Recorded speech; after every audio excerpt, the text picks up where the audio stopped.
ਸਤਿ ਸ਼੍ਰੀ ਅਕਾਲ ਪੀਐਨਸੀ ਦੇਖ ਰਹੇ ਸਾਰੇ ਹੀ ਦਰਸ਼ਕਾਂ ਦਾ ਸਵਾਗਤ ਹੈ। ਖਬਰਾਂ ਦੀ ਸ਼ੁਰੂਆਤ ਕਰਾਂਗੇ ਹੈਡਲਾਈਨਸ ਦੇ ਨਾਲ। ਬ੍ਰਿਟਿਸ਼ ਕੋਲੰਬੀਆ ਸਰਕਾਰ ਦੇ ਫੈਸਲੇ ਖਿਲਾਫ ਸਾਹਮਣੇ ਆਏ ਕਈ ਰੈਸਟੋਰੈਂਟ ਮਾਲਕ ਤਾਂ ਵੈਨਕੂਵਰ ਵਿੱਚ 2 ਰੈਸਟੋਰੈਂਟਸ ਦੇ ਲਾਇਸੈਂਸ ਕੀਤੇ ਗਏ ਰੱਦ।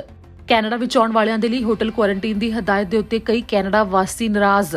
ਪ੍ਰਧਾਨ ਮੰਤਰੀ ਦੇ ਟਵੀਟ ਤੇ ਵੀ ਕਮੈਂਟ ਕਰਕੇ ਹੋਟਲ ਕੁਆਰੰਟਾਈਨ ਦੀ ਹਦਾਇਤ ਖਤਮ ਕਰਨ ਨੂੰ ਕਿਹਾ। ਬਰੈਂਪਟਨ ਵਿੱਚ ਟਰੱਕਾਂ ਦੀ ਭਿਆਨਕ ਟੱਕਰ, ਇੱਕ ਡਰਾਈਵਰ ਦੀ ਮੌਕੇ ਤੇ ਮੌਤ ਤੇ ਕੈਲਗਰੀ ਵਿੱਚ ਵੀ ਸਕੂਲ ਬੱਸ ਦੇ ਨਾਲ ਟਕਰਾਉਣ ਤੇ ਇੱਕ ਮੌਤ। ਸਰੀ ਵਿੱਚ ਇੱਕ ਘਰ ਦੀ ਬੇਸਮੈਂਟ ਨੂੰ ਲੱਗੀ ਭਿਆਨਕ ਅੱਗ ਤਾਂ ਉੱਥੇ ਇੱਕ ਹੋਈ ਮੌਤ। ਵਿਨੀਪੈਗ ਤੇ ਓਨਟਾਰੀਓ ਤੋਂ ਵੀ ਅੱਗ ਲੱਗਣ ਦੇ ਮਾਮਲੇ ਆਏ ਸਾਹਮਣੇ। ਖਬਰਾਂ ਵਿੱਚ ਦਵਾਂਗੇ ਜਾਣਕਾਰੀ। ਸਸਕੈਚਵਨ ਦੇ ਵਿੱਚ ਸਸਟੈਲ ਵੱਲੋਂ ਵੱਡੇ ਨਿਵੇਸ਼ ਦਾ ਐਲਾਨ, ਦੱਸਾਂਗੇ ਕਿਵੇਂ ਹੋਵੇਗਾ ਇਸ ਦੇ ਨਾਲ ਸੂਬਾ ਵਾਸੀਆਂ ਨੂੰ ਫਾਇਦਾ। ਕੈਨੇਡਾ ਦੇ ਇਮੀਗ੍ਰੇਸ਼ਨ ਮੰਤਰੀ ਮਾਰਕੋ ਮੈਂਡੀਚੀਨੋ ਦਾ ਈਸਟਰ ਦੇ ਉੱਤੇ ਸੰਦੇਸ਼, ਦੱਸਾਂਗੇ ਉਹਨਾਂ ਨੇ ਦੇਸ਼ ਵਾਸੀਆਂ ਨੂੰ ਕੀ ਕਿਹਾ। ਇਸ ਦੇ ਨਾਲ ਹੀ ਹੁਣ ਬੁਲੇਟਿਨ ਦੀ ਸ਼ੁਰੂਆਤ ਕਰਦੇ ਹਾਂ। ਕੈਨੇਡਾ ਭਰ ਵਿੱਚ ਜਿੱਥੇ ਇੱਕ ਪਾਸੇ ਕੋਵਿਡ-19 ਦੇ ਮਾਮਲੇ ਦੁਬਾਰਾ ਤੋਂ ਵਧਣੇ ਸ਼ੁਰੂ ਹੋਏ, ਹਦਾਇਤਾਂ ਲੱਗੀਆਂ, ਤਾਂ ਹੁਣ ਲੋਕਾਂ ਦੇ ਵਿੱਚ ਇਹਨਾਂ ਹਦਾਇਤਾਂ ਨੂੰ ਲੈ ਕੇ ਨਾਰਾਜ਼ਗੀ ਵੀ ਪਾਈ ਜਾ ਰਹੀ ਹੈ। ਇਸ ਦੇ ਨਾਲ ਹੀ ਵੱਡੀ ਗਿਣਤੀ ਦੇ ਵਿੱਚ ਵੱਖੋ-ਵੱਖਰੀਆਂ ਥਾਵਾਂ ਦੇ ਉੱਤੇ ਪ੍ਰਦਰਸ਼ਨ ਵੀ ਹੋਣ ਲੱਗੇ ਨੇ, ਜਿਸ ਦੇ ਵਿੱਚ ਸਰਕਾਰ ਨੂੰ ਵੱਖੋ-ਵੱਖਰੇ ਸਵਾਲ ਪੁੱਛੇ ਜਾ ਰਹੇ ਨੇ। ਫਿਰ ਬੇਸ਼ੱਕ ਉਹ ਸੂਬਾ ਸਰਕਾਰਾਂ ਹੋਣ ਜਾਂ ਫਿਰ ਕੇਂਦਰ ਸਰਕਾਰ, ਤੇ ਇਸੇ ਨੂੰ ਲੈ ਕੇ ਫੈਡਰਲ ਸਰਕਾਰ ਦੇ ਉੱਤੇ ਵੀ ਜੋ ਟਰੈਵਲ ਨੂੰ ਲੱਗੀ ਰੋਕ ਤੇ ਨਾਲ ਹੀ ਹਦਾਇਤਾਂ ਦੇ ਬਾਰੇ ਸਵਾਲ ਪੁੱਛੇ ਗਏ ਨੇ, ਉਸ ਦੇ ਬਾਰੇ ਵੀ ਦੱਸਾਂਗੇ। ਪਰ ਸਭ ਤੋਂ ਪਹਿਲਾਂ ਤੁਹਾਨੂੰ ਦਿਖਾਉਂਦੇ ਹਾਂ ਕਿ ਕਿਵੇਂ ਬ੍ਰਿਟਿਸ਼ ਕੋਲੰਬੀਆ ਦੇ ਵਿੱਚ ਛੋਟੇ ਵਪਾਰੀ ਲਗਾਤਾਰ ਪ੍ਰਦਰਸ਼ਨ ਕਰ ਰਹੇ ਨੇ, ਤੇ ਜਿਸ ਦਾ ਸਿੱਟਾ ਇਹ ਨਿਕਲਿਆ ਕਿ 2 ਵਪਾਰਾਂ ਦੇ ਲਾਇਸੈਂਸ ਵੀ ਆਰਜ਼ੀ ਤੌਰ ਤੇ ਰੱਦ ਕਰ ਦਿੱਤੇ ਗਏ ਨੇ। ਸਿਟੀ ਆਫ ਵੈਨਕੂਵਰ ਨੇ ਪੁਸ਼ਟੀ ਕੀਤੀ ਹੈ ਕਿ ਸ਼ਹਿਰ ਵਿੱਚ ਜਿਹੜੇ ਰੈਸਟੋਰੈਂਟਸ ਨੇ ਸਰਕਾਰੀ ਹੁਕਮਾਂ ਨੂੰ ਮੰਨਣ ਤੋਂ ਇਨਕਾਰ ਕਰ ਦਿੱਤਾ ਸੀ, ਉਹਨਾਂ ਦੇ ਲਾਇਸੈਂਸ ਰੱਦ ਕਰ ਦਿੱਤੇ ਗਏ ਨੇ। ਗਸਟੋਸ ਰੈਸਟੋਰੈਂਟ ਤੇ ਕੋਡਰਾਏ ਲੌਂਜ ਵੈਨਕੂਵਰ ਕੋਸਟਲ ਹੈਲਥ ਵੱਲੋਂ ਇਹਨਾਂ ਦੋਵਾਂ ਵਪਾਰਾਂ ਦੇ ਦਰਵਾਜ਼ਿਆਂ ਤੇ ਬੰਦ ਦੇ ਨੋਟਿਸ ਲਗਾ ਦਿੱਤੇ ਗਏ। ਵੈਨਕੂਵਰ ਕੋਸਟਲ ਹੈਲਥ ਵੱਲੋਂ ਚੀਫ ਲਾਇਸੈਂਸ ਇੰਸਪੈਕਟਰ ਕੈਥਰੀਨ ਹੋਲਮ ਨੇ ਕਿਹਾ ਕਿ ਇਹਨਾਂ ਵਪਾਰਾਂ ਦੇ ਅਪ੍ਰੈਲ 20 ਤੱਕ ਲਾਇਸੈਂਸ ਰੱਦ ਕਰ ਦਿੱਤੇ ਗਏ ਨੇ, ਤੇ ਜੇਕਰ ਲਾਇਸੈਂਸ ਰੱਦ ਹੋਣ ਤੋਂ ਬਾਅਦ ਵੀ ਇਹ ਰੈਸਟੋਰੈਂਟ ਚਲਾਏ ਗਏ ਤਾਂ ਇਹਨਾਂ ਨੂੰ ਕਾਨੂੰਨ ਦੀ ਉਲੰਘਣਾ ਕਰਨ ਤੇ ਫਾਈਨ ਹੋਵੇਗਾ। ਲਾਇਸੈਂਸ ਨੂੰ ਹਮੇਸ਼ਾ ਦੇ ਲਈ ਵੀ ਰੱਦ ਕੀਤਾ ਜਾ ਸਕਦਾ ਹੈ ਤੇ ਇਹ ਬੈਨ ਵੀ ਲਗਾਇਆ ਜਾ ਸਕਦਾ ਹੈ ਕਿ ਅਗਲੇ 5 ਸਾਲ ਤੱਕ ਬਿਜ਼ਨਸ ਲਾਇਸੈਂਸ ਦੇ ਲਈ ਉਹ ਅਪਲਾਈ ਵੀ ਨਹੀਂ ਕਰ ਸਕਦੇ। ਵੈਨਕੂਵਰ ਪੁਲਿਸ ਨੇ ਦੱਸਿਆ ਕਿ ਸਿਹਤ ਅਧਿਕਾਰੀ ਕੋਡਰਾਏ ਰੈਸਟੋਰੈਂਟ ਤੇ ਕਾਰਨਵਾਲ ਐਵੇਨਿਊ ਦੇ ਉੱਤੇ ਜੋ ਮੌਜੂਦ ਹੈ, ਉੱਥੇ ਸ਼ਨੀਵਾਰ ਨੂੰ ਗਏ ਸੀ ਤੇ ਪੂਰੀ ਤਰ੍ਹਾਂ ਬੰਦ ਕਰਨ ਦੇ ਉਸ ਨੂੰ ਹੁਕਮ ਦਿੱਤੇ ਗਏ। ਪਰ ਸ਼ਨੀਵਾਰ ਦੀ ਰਾਤ ਨੂੰ ਵੀ ਰੈਸਟੋਰੈਂਟ ਖੁੱਲਿਆ ਰਿਹਾ, ਜਿਸ ਤੋਂ ਬਾਅਦ ਅਧਿਕਾਰੀਆਂ ਨੇ ਕੁਝ ਇਸ ਤਰ੍ਹਾਂ ਨੋਟਿਸ ਲਗਾ ਦਿੱਤਾ, ਲਾਇਸੈਂਸ ਰੱਦ ਕੀਤੇ ਜਾਣ ਦੇ ਬਾਰੇ ਜਾਣਕਾਰੀ ਦਿੱਤੀ ਹੈ। ਬ੍ਰਿਟਿਸ਼ ਕੋਲੰਬੀਆ ਸਰਕਾਰ ਨੇ 3 ਹਫ਼ਤੇ ਦੇ ਵਾਸਤੇ ਸਖਤ ਹਦਾਇਤਾਂ ਲਾਗੂ ਕੀਤੀਆਂ ਹੋਈਆਂ ਨੇ, ਜਿਸ ਦੇ ਵਿੱਚ ਇਹ ਐਲਾਨ ਵੀ ਕੀਤਾ ਗਿਆ ਸੀ ਕਿ ਰੈਸਟੋਰੈਂਟਸ ਦੇ ਅੰਦਰ ਬੈਠ ਕੇ ਖਾਣ ਤੋਂ ਰੋਕ ਲਗਾ ਦਿੱਤੀ ਗਈ ਹੈ। ਇਹ ਤਾਂ ਹੈ ਕਿ ਬ੍ਰਿਟਿਸ਼ ਕੋਲੰਬੀਆ ਦੇ ਵਿੱਚ ਕੁਝ ਇਸ ਤਰ੍ਹਾਂ ਜੋ ਛੋਟੇ ਵਪਾਰ ਨੇ ਉਹ ਪ੍ਰਦਰਸ਼ਨ ਕਰ ਰਹੇ ਨੇ ਉਹਨਾਂ ਹਦਾਇਤਾਂ ਦੇ ਖਿਲਾਫ ਜੋ 3 ਹਫ਼ਤੇ ਦੇ ਵਾਸਤੇ ਦੁਬਾਰਾ ਲਾਈਆਂ ਗਈਆਂ ਨੇ, ਜਿਸ ਦੇ ਵਿੱਚ ਵਪਾਰਾਂ ਨੂੰ ਨੁਕਸਾਨ ਹੋਵੇਗਾ, ਇਸ ਦਾ ਜ਼ਿਕਰ ਕੀਤਾ ਜਾ ਰਿਹਾ ਹੈ। ਤੇ ਨਾਲ ਹੀ ਹੁਣ ਫੈਡਰਲ ਸਰਕਾਰ ਤੋਂ ਵੀ ਸਵਾਲ ਪੁੱਛੇ ਜਾਣੇ ਸ਼ੁਰੂ ਹੋ ਗਏ ਨੇ। ਤੁਹਾਨੂੰ ਅਸੀਂ ਪਹਿਲਾਂ ਖਬਰਾਂ ਦੇ ਵਿੱਚ ਦੱਸਿਆ ਸੀ ਕਿ ਪ੍ਰਧਾਨ ਮੰਤਰੀ ਜਸਟਿਨ ਟਰੂਡੋ ਨੇ ਲੌਂਗ ਵੀਕਐਂਡ ਤੋਂ ਪਹਿਲਾਂ ਇੱਕ ਸੰਦੇਸ਼ ਜਾਰੀ ਕੀਤਾ ਸੀ। ਉਸ ਸੰਦੇਸ਼ ਦੇ ਵਿੱਚ ਉਹਨਾਂ ਨੇ ਜ਼ਿਕਰ ਕੀਤਾ ਸੀ ਕਿ ਟਰੈਵਲ ਨੂੰ ਲੈ ਕੇ ਜੋ ਹਦਾਇਤਾਂ ਨੇ ਉਹਨਾਂ ਦੀ ਪਾਲਣਾ ਕੀਤੀ ਜਾਵੇ। ਜੋ ਕੈਨੇਡਾ ਵਿੱਚ ਵਾਪਸ ਵੀ ਆ ਰਹੇ ਨੇ ਉਹਨਾਂ ਨੂੰ ਵੀ ਇਸ ਦੇ ਬਾਰੇ ਕਿਹਾ ਗਿਆ ਸੀ ਕਿ ਗੈਰ ਜ਼ਰੂਰੀ ਟਰੈਵਲ ਨੇ ਜੋ ਇਸ ਸਮੇਂ ਜੋ ਟਰੈਵਲ ਹੈ ਗੈਰ ਜ਼ਰੂਰੀ ਉਹ ਨਾ ਕੀਤਾ ਜਾਵੇ। ਪਰ ਉਸ ਦੇ ਉੱਤੇ ਵੀ ਬਹੁਤ ਸਾਰੇ ਲੋਕਾਂ ਨੇ ਪ੍ਰਧਾਨ ਮੰਤਰੀ ਜਸਟਿਨ ਟਰੂਡੋ ਨੂੰ ਟੈਗ ਕਰਕੇ ਸਵਾਲ ਕੀਤੇ ਨੇ।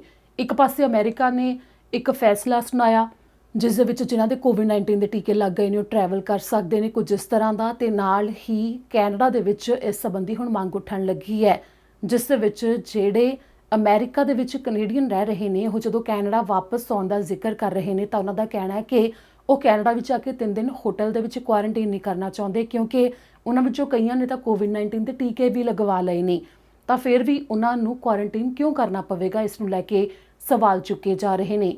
ਜਿਨ੍ਹਾਂ ਵੱਲੋਂ ਮੰਗ ਕੀਤੀ ਜਾ ਰਹੀ ਹੈ ਕਿ ਜਿਨ੍ਹਾਂ ਨੇ ਟੀਕੇ ਲਗਵਾ ਲਏ ਨੇ ਉਹਨਾਂ ਨੂੰ ਹੋਟਲ ਕੁਆਰੰਟਾਈਨ ਤੋਂ ਛੋਟ ਮਿਲਣੀ ਚਾਹੀਦੀ ਹੈ। ਕੈਨੇਡਾ ਸਰਕਾਰ ਤੋਂ ਇਸ ਦੀ ਮੰਗ ਕੀਤੀ ਜਾ ਰਹੀ ਹੈ।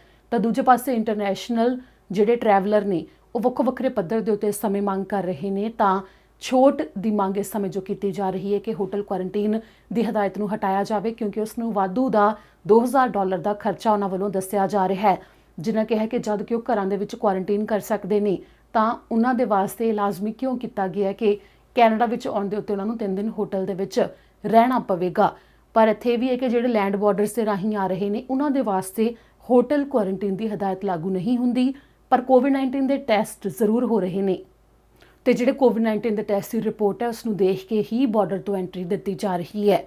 ਤਾਂ ਅਗਲੀ ਖਬਰ ਬਰੈਂਪਟਨ ਤੋਂ ਹੈ, ਜਿੱਥੇ ਕਿ ਅੱਜ ਇੱਕ ਭਿਆਨਕ ਹਾਦਸਾ ਵਾਪਰਿਆ, ਜਿੱਥੇ ਕਿ ਦੋ ਟਰੱਕ ਆਪਸ ਦੇ ਵਿੱਚ ਟਕਰਾ ਗਏ। ਬਰੈਂਪਟਨ ਵਿੱਚ ਇੱਕ ਭਿਆਨਕ ਸੜਕ ਹਾਦਸਾ ਵਾਪਰਿਆ, ਜਿਸ ਦੇ ਨਾਲ ਇੱਕ ਮੌਤ ਵੀ ਹੋ ਗਈ ਹੈ। ਦੋ ਟਰੱਕ ਆਪਸ ਦੇ ਵਿੱਚ ਸੋਮਵਾਰ ਨੂੰ ਟਕਰਾ ਗਏ। ਐਮਰਜੈਂਸੀ ਕ੍ਰਿਊ ਨੂੰ ਇੰਟਰਮੋਡਲ ਡਰਾਈਵਸ ਖੇਤਰ ਦੇ ਵਿੱਚ ਹਾਈਵੇ 407 ਦੇ ਉੱਤੇ ਉੱਤਰ ਵੱਲ ਦੁਪਹਿਰ 2:22 ਦੇ ਉੱਤੇ ਬੁਲਾਇਆ ਗਿਆ ਸੀ। ਇਹ ਹਾਦਸਾ ਇੱਕ ਪ੍ਰਾਈਵੇਟ ਪ੍ਰਾਪਰਟੀ ਦੇ ਉੱਤੇ ਵਾਪਰਿਆ ਹੈ। ਇਸ ਦੇ ਬਾਰੇ ਵੀ ਅਧਿਕਾਰੀਆਂ ਨੇ ਜਾਣਕਾਰੀ ਦਿੱਤੀ ਹੈ, ਜਿੱਥੇ ਦੋ ਟਰੱਕਾਂ ਦੀ ਟੱਕਰ ਹੋਈ ਤੇ ਇੱਕ ਟਰੱਕ ਵਿੱਚ ਡਰਾਈਵਰ ਟਰੱਕ ਦੇ ਅੰਦਰ ਹੀ ਫਸ ਗਿਆ, ਪਰ ਜਦੋਂ ਤੱਕ ਟੀਮਾਂ ਨੇ ਉਸ ਨੂੰ ਬਾਹਰ ਕੱਢਣ ਦੀ ਕੋਸ਼ਿਸ਼ ਕੀਤੀ ਉਦੋਂ ਤੱਕ ਉਹ ਦਮ ਤੋੜ ਚੁੱਕਿਆ ਸੀ। ਹੋਰ ਕਿਸੇ ਦੇ ਜ਼ਖਮੀ ਹੋਣ ਦੇ ਬਾਰੇ ਅਜੇ ਪੁਲਿਸ ਨੇ ਕੁਝ ਜਾਣਕਾਰੀ ਨਹੀਂ ਦਿੱਤੀ ਹੈ ਤੇ ਹਾਦਸੇ ਦੇ ਕਾਰਨ ਦੀ ਵੀ ਅਜੇ ਜਾਂਚ ਕੀਤੀ ਜਾ ਰਹੀ ਹੈ।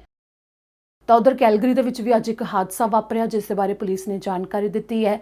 ਉਸ ਦੇ ਵਿੱਚ ਉਹਨਾਂ ਨੇ ਕਿਹਾ ਇੱਕ ਸਕੂਲ ਬੱਸ ਨਾਲ ਵਿਅਕਤੀ ਦੀ ਟੱਕਰ ਹੋਈ, ਜਿਸ ਤੋਂ ਬਾਅਦ ਉਸ ਵਿਅਕਤੀ ਦੀ ਮੌਤ ਹੋ ਗਈ। ਜਿਸ ਦੇ ਬਾਰੇ ਅਧਿਕਾਰੀਆਂ ਨੇ ਦੱਸਿਆ ਕਿ ਇੱਕ ਬੱਸ ਯਾਰਡ ਦੇ ਵਿੱਚ ਇਹ ਵਾਪਰਿਆ, 41 ਐਵੇਨਿਊ ਤੇ 6 ਸਟਰੀਟ ਨਾਰਥ ਈਸਟ ਦੇ ਨੇੜੇ, ਜੋ ਕਿ 1:45 ਦਾ ਦੁਪਹਿਰ ਦਾ ਸਮਾਂ ਸੀ ਜਦੋਂ ਇਹ ਹਾਦਸਾ ਵਾਪਰਿਆ। ਯਾਰਡ ਦੇ ਵਿੱਚ ਹੀ ਸਕੂਲ ਬੱਸ ਦੇ ਨਾਲ ਵਿਅਕਤੀ ਦੀ ਟੱਕਰ ਹੋਈ, ਜਿਸ ਤੋਂ ਬਾਅਦ ਉਸ ਵਿਅਕਤੀ ਨੇ ਦਮ ਤੋੜ ਦਿੱਤਾ। ਇਸ ਦੇ ਬਾਰੇ ਜੇਕਰ ਕੋਈ ਹੋਰ ਅਪਡੇਟ ਸਾਹਮਣੇ ਆਉਂਦੀ ਹੈ ਤਾਂ ਤੁਹਾਨੂੰ ਦੱਸਾਂਗੇ, ਕਿਉਂਕਿ ਮ੍ਰਿਤਕ ਦੀ ਪਛਾਣ ਵੀ ਹਜੇ ਜਨਤਕ ਨਹੀਂ ਕੀਤੀ ਗਈ ਹੈ। ਅਗਲੀ ਖਬਰ ਸਰੀ ਤੋਂ ਹੈ। ਸਰੀ ਦੇ ਵਿੱਚ ਇੱਕ ਬੇਸਮੈਂਟ ਦੇ ਅੰਦਰ ਅੱਗ ਲੱਗਣ ਦੇ ਕਰਕੇ ਵਿਅਕਤੀ ਦੀ ਮੌਤ ਹੋਈ ਹੈ।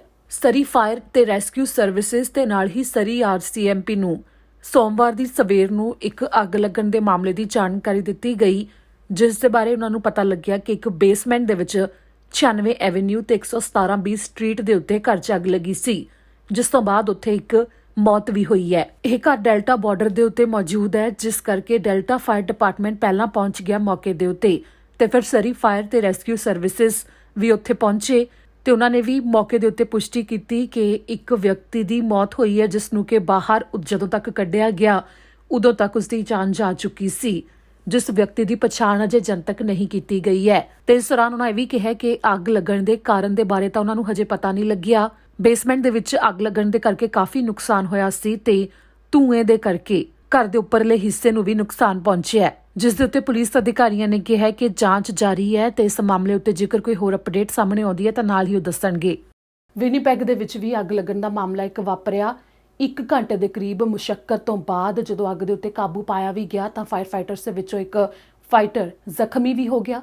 ਉਸ ਦੇ ਬਾਰੇ ਅਧਿਕਾਰੀਆਂ ਨੇ ਜਾਣਕਾਰੀ ਦਿੱਤੀ। ਵਿਨੀਪੈਗ ਵਿੱਚ ਫਾਇਰ ਫਾਈਟਰਸ ਦੇ ਵੱਲੋਂ ਜਾਣਕਾਰੀ ਦਿੱਤੀ ਗਈ ਹੈ ਕਿ ਇੱਕ ਫਾਇਰ ਫਾਈਟਰ ਉਸ ਸਮੇਂ ਸੋਮਵਾਰ ਦੀ ਦੁਪਹਿਰ ਨੂੰ ਜ਼ਖਮੀ ਹੋ ਗਿਆ, ਜਦੋਂ ਕ੍ਰਿਊ ਮੈਂਬਰਸ ਦੇ ਵੱਲੋਂ ਇੱਕ ਘਾਹ ਨੂੰ ਲੱਗੀ ਅੱਗ ਨਾਲ ਨਜਿੱਠਿਆ ਜਾ ਰਿਹਾ ਸੀ, ਜੋ ਕਿ ਪੱਛਮੀ ਪੈਰੀਮੀਟਰ ਹਾਈਵੇ ਦੇ ਨੇੜੇ ਲੱਗੀ ਸੀ। ਇਸ ਦੇ ਬਾਰੇ ਸਿਟੀ ਨੇ ਵੀ ਜਾਣਕਾਰੀ ਦਿੱਤੀ ਹੈ, ਜਿਨ੍ਹਾਂ ਕਿਹਾ ਕਿ ਮੈਡੀਕਲ ਟੀਮ ਦੀ ਉਸ ਸਮੇਂ ਲੋੜ ਪਈ ਜਦੋਂ ਇੱਕ ਫਾਇਰ ਫਾਈਟਰ ਜ਼ਖਮੀ ਹੋ ਗਿਆ ਤੇ ਇਸ ਦੇ ਬਾਰੇ ਵਿਸਥਾਰ ਵਿੱਚ ਉਹਨਾਂ ਨੇ ਨਹੀਂ ਦੱਸਿਆ ਕਿ ਆਖਿਰ ਉਹ ਕਿਵੇਂ ਜ਼ਖਮੀ ਹੋਇਆ ਸੀ।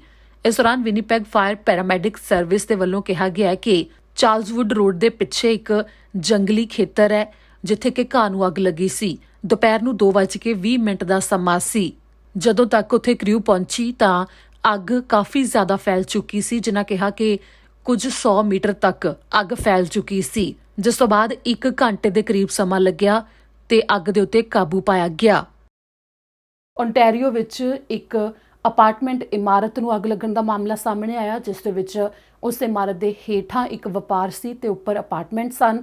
ਕਾਫੀ ਜ਼ਿਆਦਾ ਨੁਕਸਾਨ ਉਸ ਅੱਗ ਦੇ ਵਿੱਚ ਇਸ ਇਮਾਰਤ ਦਾ ਹੋਇਆ, ਜਿਸ ਦੇ ਵਿੱਚ ਘਰ ਪੂਰੀ ਤਰ੍ਹਾਂ ਹੀ ਖਤਮ ਹੋ ਗਏ। ਓਨਟਾਰੀਓ ਦੇ ਸਪੈਂਸਰਵਿਲੇ ਵਿੱਚ ਭਿਆਨਕ ਅੱਗ ਲੱਗਣ ਦਾ ਮਾਮਲਾ ਸਾਹਮਣੇ ਆਇਆ, ਜਿੱਥੇ ਕਈ ਘਰ ਅੱਗ ਦੀ ਲਪੇਟ ਦੇ ਵਿੱਚ ਆ ਗਏ। ਦਰਅਸਲ ਇੱਕ ਇਮਾਰਤ ਨੂੰ ਅੱਗ ਲੱਗੀ ਸੀ, ਜਿਸ ਦੇ ਹੇਠਾਂ ਬਿਜ਼ਨਸ ਸੀ ਤੇ ਉੱਪਰ ਅਪਾਰਟਮੈਂਟ ਸਨ। ਸ਼ੁੱਕਰਵਾਰ ਦੀ ਸਵੇਰ ਨੂੰ ਇਹ ਅੱਗ ਲੱਗੀ, ਜਦੋਂ ਜੋ ਕੰਪਿਊਟਰ ਸਟੋਰ ਤੇ ਉਸ ਦੇ ਉੱਤੇ ਮੌਜੂਦ ਅਪਾਰਟਮੈਂਟਸ ਅੱਗ ਦੀ ਲਪੇਟ ਦੇ ਵਿੱਚ ਆ ਗਏ। ਇਮਾਰਤ ਪੂਰੀ ਤਰ੍ਹਾਂ ਅੱਗ ਨਾਲ ਖਤਮ ਹੋ ਗਈ। ਬਚਾ ਰਿਹਾ ਕਿ ਸਮੇਂ ਸਿਰ ਸਾਰੇ ਹੀ ਵਿਅਕਤੀ ਪੈਟ ਘਰਾਂ ਦੇ ਵਿੱਚੋਂ ਬਾਹਰ ਕੱਢ ਲਏ ਗਏ ਸਨ ਕਿ ਕਿਸੇ ਦਾ ਕੋਈ ਜਾਨੀ ਨੁਕਸਾਨ ਨਹੀਂ ਹੋਇਆ, ਪਰ 3 ਪਰਿਵਾਰ, ਜਿਨ੍ਹਾਂ ਵਿੱਚੋਂ ਇੱਕ ਪਰਿਵਾਰ ਦੇ 7 ਮੈਂਬਰ ਵੀ ਨੇ, ਉਹਨਾਂ ਨੂੰ ਹੁਣ ਨਵਾਂ ਘਰ ਲੱਭਣਾ ਪਵੇਗਾ, ਕਿਉਂਕਿ ਇਹ ਘਰ ਪੂਰੀ ਤਰ੍ਹਾਂ ਉਹਨਾਂ ਦੇ ਖਤਮ ਹੋ ਗਏ ਨੇ ਅੱਗ ਕਰਕੇ। ਪਰਿਵਾਰਾਂ ਤੇ ਜੋ ਕੰਪਿਊਟਰ ਬਿਜ਼ਨਸ ਦੇ ਲਈ ਮਦਦ ਦੇ ਵਾਸਤੇ ਲੋਕਾਂ ਵੱਲੋਂ ਫੰਡ ਵੀ ਇਕੱਠਾ ਕੀਤਾ ਜਾ ਰਿਹਾ ਹੈ। ਸਰੀ ਦੀ ਅਗਲੀ ਖਬਰ ਹੈ ਕਿ ਸਰੀ ਦੇ ਵਿੱਚ ਇੱਕ ਔਰਤ ਦੇ ਵੱਲੋਂ ਫਰਾਡ ਕੀਤੇ ਜਾਣ ਦਾ ਮਾਮਲਾ ਸਾਹਮਣੇ ਆਇਆ, ਜਿਸ ਦੇ ਉੱਤੇ 2 ਸਾਲ ਤੋਂ ਪੁਲਿਸ ਦੇ ਵੱਲੋਂ ਜਾਂਚ ਕੀਤੀ ਜਾ ਰਹੀ ਸੀ ਤੇ ਉਸ ਦੀ ਪਿਛਲੇ ਮਹੀਨੇ ਗ੍ਰਿਫਤਾਰੀ ਕਰ ਲਈ ਗਈ ਹੈ। ਸਰੀ ਦੀ ਔਰਤ ਨੂੰ ਪੁਲਿਸ ਨੇ ਪਿਛਲੇ ਮਹੀਨੇ ਅਲਬਰਟਾ ਤੋਂ ਗ੍ਰਿਫਤਾਰ ਕੀਤਾ, ਜਿਸ ਦੇ ਉੱਤੇ ਲੋਕਾਂ ਨੂੰ ਮੂਰਖ ਬਣਾ ਕੇ ਜਾਲੀ ਟਰੈਵਲ ਵਾਊਚਰ ਵੇਚਣ ਦੇ ਇਲਜ਼ਾਮ ਨੇ। ਅਲੈਗਜ਼ੈਂਡਰਾ ਬੈਕੋ, ਜੋ ਕਿ ਕਲੇਟਨ ਹਾਈਟਸ ਖੇਤਰ ਤੋਂ ਹੈ, ਜਿਸ ਦੇ ਉੱਤੇ ਫਰਾਡ ਦੇ 4 ਮਾਮਲੇ ਦਰਜ ਹੋ ਗਏ ਨੇ। ਆਰਸੀਐਮਪੀ ਨੇ ਜਾਣਕਾਰੀ ਦਿੱਤੀ ਕਿ ਇਸ ਮਾਮਲੇ ਦੀ ਉਹ 2 ਸਾਲ ਤੋਂ ਜਾਂਚ ਕਰ ਰਹੇ ਸੀ। ਪੀੜਤਾ ਨੇ ਸ਼ਿਕਾਇਤ ਕੀਤੀ ਕਿ ਉਹਨਾਂ ਨੇ ਬੈਕੋ ਤੋਂ ਟਰੈਵਲ ਵਾਊਚਰ ਖਰੀਦੇ ਸੀ, ਜੋ ਕਿ ਜਾਲੀ ਸਨ। ਮਈ 2019 ਵਿੱਚ ਇਹ ਜਾਂਚ ਸ਼ੁਰੂ ਹੋਈ ਸੀ। ਪੁਲਿਸ ਨੇ ਦੱਸਿਆ ਕਿ 47 ਵਿਅਕਤੀ ਇਸ ਮਾਮਲੇ ਦੇ ਵਿੱਚ ਸਾਹਮਣੇ ਆਏ, ਜਿਨ੍ਹਾਂ ਵਿੱਚ ਬ੍ਰਿਟਿਸ਼ ਕੋਲੰਬੀਆ ਤੋਂ ਹੀ ਨਹੀਂ ਸਗੋਂ ਐਲਬਰਟਾ ਤੇ ਓਨਟਾਰੀਓ ਤੋਂ ਵੀ ਪੀੜਤ ਸ਼ਾਮਲ ਨੇ, ਜਿਨ੍ਹਾਂ ਦੇ ਨਾਲ ਕੁੱਲ $2.5 ਲੱਖ ਤੱਕ ਦਾ ਫਰਾਡ ਹੋਇਆ ਹੈ। ਅਲੈਗਜ਼ੈਂਡਰਾ ਬੈਕੋ ਨੇ ਕਈ ਵਾਰ ਐਲੈਕਸ ਡੇਵਿਡਸਨ ਦੇ ਨਾਮ ਦੀ ਵੀ ਵਰਤੋਂ ਕੀਤੀ ਹੈ, ਜਿਸ ਦੇ ਬਾਰੇ ਕਿ ਉਸਨੇ ਕਿਵੇਂ ਦੇ ਫਰਾਡ ਕੀਤੇ ਨੇ। ਜਿਹੜੇ ਪੀੜਤ ਨੇ ਉਹਨਾਂ ਨੇ ਸੋਸ਼ਲ ਮੀਡੀਆ ਦੇ ਉੱਤੇ ਆਪਣੀਆਂ ਕਹਾਣੀਆਂ ਵੀ ਸਾਂਝੀਆਂ ਕੀਤੀਆਂ ਨੇ। ਤਾਂ ਉਧਰ ਵੈਨਕੂਵਰ ਵਿੱਚ ਚਾਕੂ ਮਾਰਨ ਦਾ ਮਾਮਲਾ ਸਾਹਮਣੇ ਆਇਆ, ਜਿਸ ਦੇ ਵਿੱਚ ਇੱਕ ਕਤਲ ਵਿਅਕਤੀ ਦਾ ਕੀਤਾ ਗਿਆ। ਵੈਨਕੂਵਰ ਪੁਲਿਸ ਨੇ ਦੱਸਿਆ ਕਿ ਉਹ ਇੱਕ ਮਾਮਲੇ ਦੀ ਜਾਂਚ ਕਰ ਰਹੇ ਨੇ, ਜੋ ਡਾਊਨਟਾਊਨ ਈਸਟ ਖੇਤਰ ਵਿੱਚ ਐਤਵਾਰ ਦੀ ਰਾਤ 37 ਸਾਲਾ ਵਿਅਕਤੀ ਦੇ ਚਾਕੂ ਮਾਰ ਕੇ ਉਸ ਦਾ ਕਤਲ ਕੀਤਾ ਗਿਆ। ਪੁਲਿਸ ਨੇ ਦੱਸਿਆ ਕਿ ਉਹਨਾਂ ਨੂੰ ਸ਼ਿਕਾਇਤਾਂ ਮਿਲੀਆਂ ਸਨ ਕਿ ਰਾਤੀ 10 ਵਜੇ ਦੇ ਕਰੀਬ ਹੇਸਟਿੰਗ ਸਟਰੀਟ ਦੇ ਉੱਤੇ ਇੱਕ ਵਿਅਕਤੀ ਓਵਰਡੋਜ਼ ਦੀ ਹਾਲਤ ਵਿੱਚ ਹੈ। ਇੱਕ ਚਸ਼ਮਦੀਦ ਨੇ ਪੁਲਿਸ ਨੂੰ ਦੱਸਿਆ ਕਿ ਪੀੜਤ ਸਾਈਡਵਾਕ ਦੇ ਉੱਤੇ ਡਿੱਗ ਪਿਆ ਸੀ। ਜਦੋਂ ਮਦਦ ਲਈ ਟੀਮ ਮੌਕੇ ਤੇ ਪਹੁੰਚੀ ਤਾਂ ਉਹਨਾਂ ਨੇ ਦੇਖਿਆ ਕਿ ਵਿਅਕਤੀ ਦੇ ਚਾਕੂ ਲੱਗੇ ਹੋਣ ਦਾ ਜ਼ਖਮ ਸੀ, ਜਿਸ ਨੇ ਦਮ ਤੋੜ ਦਿੱਤਾ। ਪੁਲਿਸ ਨੇ ਕਿਹਾ ਕਿ ਅਜੇ ਤੱਕ ਕੋਈ ਵੀ ਗ੍ਰਿਫਤਾਰੀ ਇਸ ਮਾਮਲੇ ਦੇ ਵਿੱਚ ਨਹੀਂ ਹੋਈ ਹੈ। ਇੱਥੇ ਦੱਸਣਯੋਗ ਹੈ ਕਿ ਵੈਨਕੂਵਰ ਵਿੱਚ ਸਾਲ 2021 ਦੇ ਅੰਦਰ ਹੁਣ ਤੱਕ ਇਹ ਚੌਥਾ ਕਤਲ ਹੋਇਆ ਹੈ। ਸਸਕੈਚਵਨ ਦੇ ਵਿੱਚ ਸਸਕਟੈਲ ਨੇ ਐਲਾਨ ਕੀਤਾ ਹੈ ਕਿ ਉਹਨਾਂ ਦੇ ਵੱਲੋਂ ਨਿਵੇਸ਼ ਕੀਤਾ ਜਾਵੇਗਾ। ਉਸ ਨਿਵੇਸ਼ ਦੇ ਬਾਰੇ ਜਿਹੜੀ ਜਾਣਕਾਰੀ ਦਿੱਤੀ ਗਈ ਹੈ ਉਹ ਤੁਹਾਨੂੰ ਹੁਣ ਦੱਸਦੇ ਹਾਂ। ਸਸਕਟੈਲ ਕੰਪਨੀ ਨੇ ਸੋਮਵਾਰ ਨੂੰ ਜਾਣਕਾਰੀ ਦਿੱਤੀ ਹੈ ਕਿ ਉਹ ਸਸਕੈਚਵਨ ਦੇ ਵਿੱਚ ਸਾਲ 2021 ਤੇ 22 ਦੇ ਲਈ $323 ਮਿਲੀਅਨ ਦਾ ਨਿਵੇਸ਼ ਕਰਨਗੇ ਤੇ ਅਗਲੇ 5 ਸਾਲ ਦੇ ਸਮੇਂ ਵਿੱਚ $1.4 ਬਿਲੀਅਨ ਦਾ ਨਿਵੇਸ਼ ਕੀਤਾ ਜਾਵੇਗਾ, ਜਿਨ੍ਹਾਂ ਵੱਲੋਂ ਸੂਬੇ ਵਿੱਚ ਲੋਕਾਂ ਦੇ ਲਈ ਵਾਇਰਲੈਸ, ਟੈਲੀਵਿਜ਼ਨ, ਇੰਟਰਨੈਟ, ਡਾਟਾ ਤੇ ਬਿਜ਼ਨਸ ਸੰਬੰਧੀ ਸਰਵਿਸਿਜ਼ ਦਿੱਤੀਆਂ ਜਾਂਦੀਆਂ ਨੇ। ਸਸਕਟੈਲ ਦੇ ਪ੍ਰਧਾਨ ਤੇ CEO ਡਗ ਬਰਨੈਟ ਨੇ ਕਿਹਾ ਕਿ ਸਸਕਟੈਲ ਦੇ ਵੱਲੋਂ ਹਮੇਸ਼ਾ ਤੋਂ ਇਹ ਸਥਾਈ ਬਣਾਉਣ ਦੀ ਕੋਸ਼ਿਸ਼ ਕੀਤੀ ਜਾਂਦੀ ਹੈ ਕਿ ਉਹ ਸਸਕੈਚਵਨ ਦੇ ਵਿੱਚ ਭਾਈਚਾਰਿਆਂ ਨੂੰ ਹੋਰ ਮਜ਼ਬੂਤ ਬਣਾਉਣ ਤੇ ਹੋਰ ਜ਼ਿਆਦਾ ਇੱਕ ਦੂਜੇ ਦੇ ਨਾਲ ਉਹ ਜੁੜੇ ਰਹਿਣ, ਜਿਸ ਦੇ ਲਈ ਇਹ ਫਰਕ ਨਹੀਂ ਪੈਂਦਾ ਕਿ ਉਹਨਾਂ ਨੂੰ ਕਿਹੜੀਆਂ ਚੁਣੌਤੀਆਂ ਦਾ ਸਾਹਮਣਾ ਕਰਨਾ ਪੈਂਦਾ ਹੈ। ਇਸ ਦੌਰਾਨ ਉਹਨਾਂ ਨੇ ਕਿਹਾ ਕਿ ਜੋ ਇਹ ਨਿਵੇਸ਼ ਕੀਤਾ ਜਾ ਰਿਹਾ ਹੈ ਉਸ ਦੇ ਵਿੱਚੋਂ $85.8 ਮਿਲੀਅਨ ਫਾਈਬਰ ਦੇ ਉੱਤੇ ਲਗਾਏ ਜਾਣਗੇ, ਜੋ ਕਿ ਇੱਕ FTTX ਪ੍ਰੋਗਰਾਮ ਹੈ। $95.9 ਮਿਲੀਅਨ ਵਾਇਰਲੈਸ ਨੈਟਵਰਕਸ ਦੇ ਉੱਤੇ ਲਗਾਏ ਜਾਣਗੇ। $75.4 ਮਿਲੀਅਨ ਵਾਇਰਲਾਈਨ ਨੈਟਵਰਕ ਨੂੰ ਹੋਰ ਜ਼ਿਆਦਾ ਵਧਾਉਣ ਦੇ ਉੱਤੇ ਲਗਾਏ ਜਾਣਗੇ। $66.1 ਮਿਲੀਅਨ ਕਸਟਮਰ ਸਰਵਿਸ ਨੂੰ ਹੋਰ ਵਧੀਆ ਬਣਾਉਣ ਦੇ ਵਾਸਤੇ ਲਗਾਇਆ ਜਾਵੇਗਾ। ਇਸ ਦੌਰਾਨ ਉਹਨਾਂ ਨੇ ਇੱਥੇ ਇਹ ਵੀ ਜ਼ਿਕਰ ਕੀਤਾ ਕਿ ਕੰਪਨੀ ਦੇ ਵੱਲੋਂ ਜੋ ਇਹ ਕਦਮ ਚੁੱਕਿਆ ਜਾ ਰਿਹਾ ਹੈ ਉਹ ਸਸਕੈਚਵਨ ਦੇ ਵਿੱਚ ਕੋਵਿਡ-19 ਦੇ ਦੌਰਾਨ ਜੋ ਆਰਥਿਕ ਤੌਰ ਦੇ ਉੱਤੇ ਨੁਕਸਾਨ ਹੋਇਆ ਉਸ ਨੂੰ ਵੀ ਫਾਇਦਾ ਦੇਣ ਦੇ ਵਿੱਚ ਸਹਾਇਕ ਹੋਵੇਗਾ, ਕਿਉਂਕਿ ਇਸ ਦੇ ਨਾਲ ਹੋਰ ਜ਼ਿਆਦਾ ਨੌਕਰੀਆਂ ਵੀ ਆਉਣਗੀਆਂ ਤੇ ਇਸ ਦੇ ਨਾਲ ਸੂਬੇ ਨੂੰ ਵੀ ਫਾਇਦਾ ਹੋਵੇਗਾ। ਜਿਵੇਂ ਤੁਹਾਨੂੰ ਅਸੀਂ ਪਹਿਲਾਂ ਦੱਸਿਆ ਸੀ ਕਿ ਪ੍ਰਧਾਨ ਮੰਤਰੀ ਜਸਟਿਨ ਟਰੂਡੋ ਨੇ ਈਸਟਰ ਦੇ ਉੱਤੇ ਦੇਸ਼ ਵਾਸੀਆਂ ਨੂੰ ਵਧਾਈਆਂ ਦਿੱਤੀਆਂ ਨੇ, ਤਾਂ ਇਮੀਗ੍ਰੇਸ਼ਨ ਮੰਤਰੀ ਮਾਰਕੋ ਮੈਂਡੀਚੀਨੋ ਨੇ ਵੀ ਈਸਟਰ ਮੌਕੇ ਕੈਨੇਡਾ ਵਾਸੀਆਂ ਦੇ ਲਈ ਸੰਦੇਸ਼ ਜਾਰੀ ਕੀਤਾ, ਜਿਨ੍ਹਾਂ ਨੇ ਸੁਰੱਖਿਅਤ ਤਰੀਕੇ ਦੇ ਨਾਲ ਈਸਟਰ ਮਨਾਉਣ ਦੇ ਲਈ ਤਾਂ ਕਿਹਾ ਹੀ, ਸਗੋਂ ਸਾਰੇ ਹੀ ਕੈਨੇਡਾ ਵਾਸੀਆਂ ਨੂੰ ਆਪਣੇ ਤੇ ਆਪਣੇ ਪਰਿਵਾਰ ਦੇ ਵੱਲੋਂ ਈਸਟਰ ਦੀਆਂ ਵਧਾਈਆਂ ਦਿੱਤੀਆਂ। Happy Easter to all of my family, friends, and neighbors who are celebrating here in Eglinton Lawrence and right across Canada. And even though we can't be together in person this year, we can still celebrate virtually with good food, good company, and of course that very fun Easter egg hunt. More importantly, it's an opportunity for us to reflect on the significance of the resurrection, especially now as we enter spring, a time for renewal. So to everyone, Happy Easter, Bona Pasqua, Malagayan, Pagkabuhay. ਇਸ ਤਰ੍ਹਾਂ ਅੱਜ ਦੇ ਲਈ ਖਬਰਾਂ ਮੈਨੂੰ ਦਿਓ ਇਜਾਜ਼ਤ। ਸਤਿ ਸ਼੍ਰੀ ਅਕਾਲ।